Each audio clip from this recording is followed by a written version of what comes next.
When you invest in new technologies, you have to look beyond the headlines everyone else is obsessing over.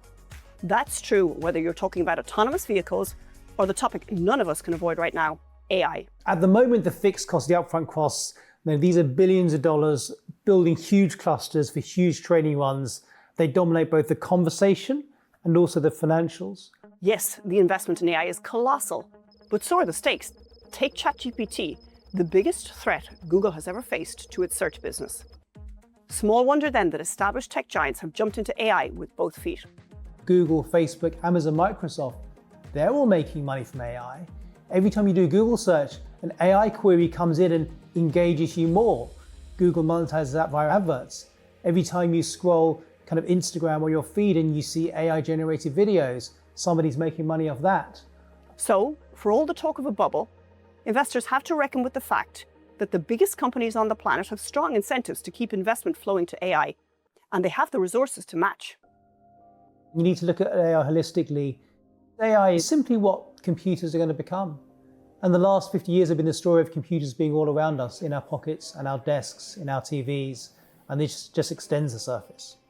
But as huge as the tech giants are, there is another, even bigger story behind the story for tech investors to keep in mind. China and American competition is a thing to be aware of this year, next year, and the future. And this competition isn't limited to AI. Reggie Pan is another of Fidelity's equity analysts. He covers Chinese industrials.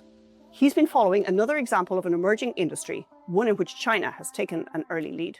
The top leadership of the Chinese government started to mention low altitude economy from about 5 years ago, and they raised it to more higher priorities in recent years. With this new technology, it offers China a chance to leapfrog over the other countries in aviation with this new set of technology, with motors and batteries, just like in electric vehicle industry. How do they uncover the stories behind the story? Simple. They go to where the action is. And if that means test flying an autonomous battery-powered aircraft before it's available on the market, so be it. A lot of the technologies that I'm looking into, I got to see them next to me and try them out, which is quite important too, in understanding the technology and the prospects of those technology. You go out to Silicon Valley many times a year. There's a difference between when they come to you, meeting them at their headquarters, it gives you more of a conversation. Seeing how the AI story tracked from 2016, 2017, seeing the same company, seeing the same people, and watching how the enthusiasm builds, that is invaluable.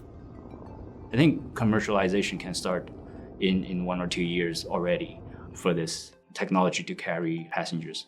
China has the environment and the resources to be able to lead in this technology globally, and they also have the determination and the support from the government to support the development.